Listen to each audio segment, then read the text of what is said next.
Olá, queridos irmãos que nos acompanham aqui na nossa Web TV.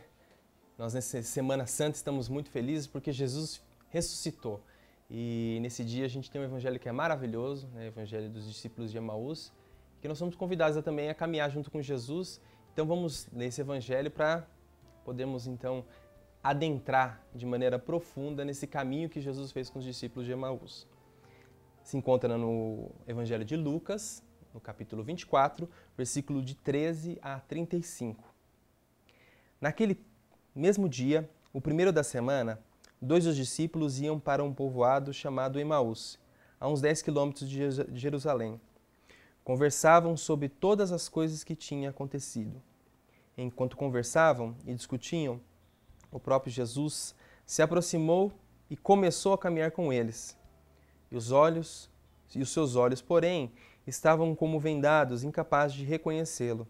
Então Jesus perguntou: "O que andais conversando pelo caminho?" Eles pararam com o rosto triste e um deles, chamado Cleofas, lhes disse: "És tu o único peregrino em Jerusalém que não sabe o que lá aconteceu nesses dias?" Ele perguntou: "O que foi?"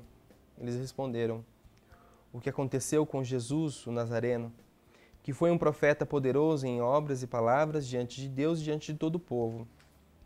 Os sumos sacerdotes e as nossas autoridades o entregaram para ser condenado à morte e crucificaram. Nós esperávamos que fosse ele quem libertaria Israel, mas com tudo isso, já faz 3 dias que todas essas coisas aconteceram. É verdade que algumas mulheres do nosso grupo nos assustaram. Elas foram de madrugada ao túmulo e não encontraram o corpo dele. Então voltaram, dizendo que tinham visto anjos e que afirmavam que ele estava vivo. Alguns dos nossos foram ao túmulo encontrar as coisas como as mulheres haviam dito. A ele, porém, ninguém viu. Então ele lhes disse: "Como sois sem inteligência e lentos para crer em tudo que os profetas falaram? Não era necessário que o Cristo sofresse tudo para entrar na sua glória?" E começando por Moisés, passando por todos os profetas, explicou-lhes em todas as escrituras as passagens que se referiam a ele.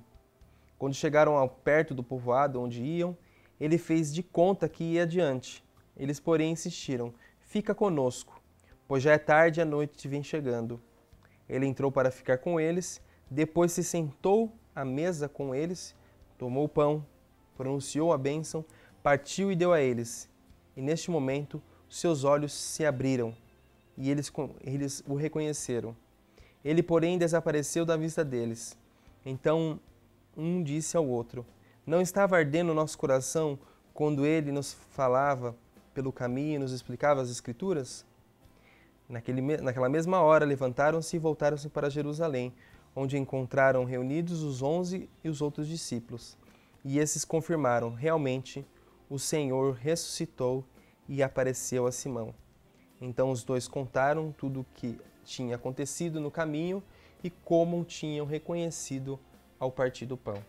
Palavra da salvação.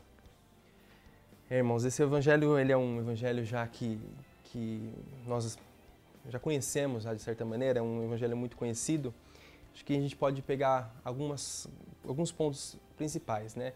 Aquilo que os discípulos estavam antes do encontro com Jesus e depois do encontro com Jesus. Essa semana que nós estamos vivendo a oitava de Páscoa, que ainda é tempo de Páscoa, que a festa de Páscoa é uma semana inteira de Páscoa, né? Então esses discípulos aqui ainda não haviam feito essa experiência profunda com esse Jesus ressuscitado, né?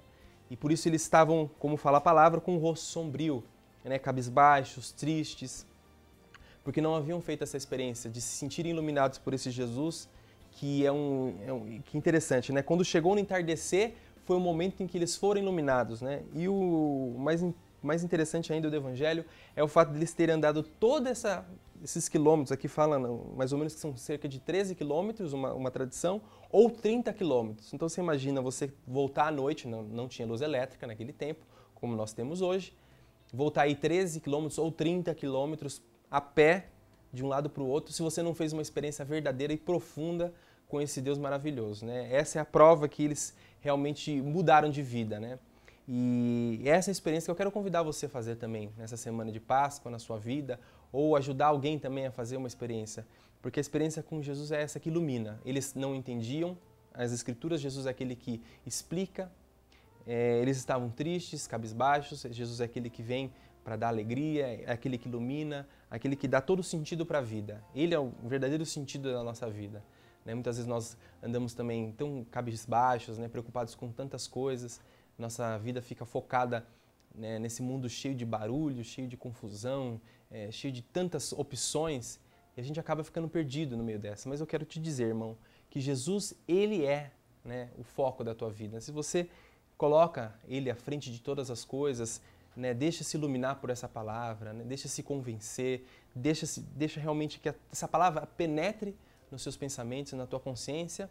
De fato, você vai começar a ter um estilo de vida novo, Você vai olhar as pessoas de forma diferente, os seus filhos, a sua esposa, os seus irmãos, os seus colegas de trabalho, tudo vai ser diferente por esse Jesus que te ilumina e que te dá nova vida.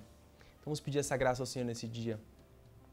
Nós te pedimos, Senhor, nesse dia, que o Teu Espírito Santo, o Espírito ressuscitado, possa entrar em nós, Senhor. E que nós possamos também, como os discípulos de Emaús, que tiveram um antes e um depois, que a gente possa também, Senhor, ter um antes e depois nesse dia de hoje. Que a gente possa olhar a realidade de forma diferente, que a gente possa ter força, Senhor, para caminhar de maneira diferente. Deus abençoe, irmão, tenha uma Santa Páscoa, fique com Deus.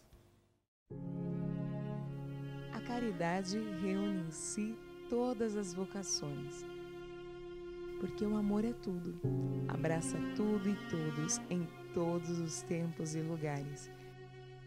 Em uma só palavra, o amor é eterno.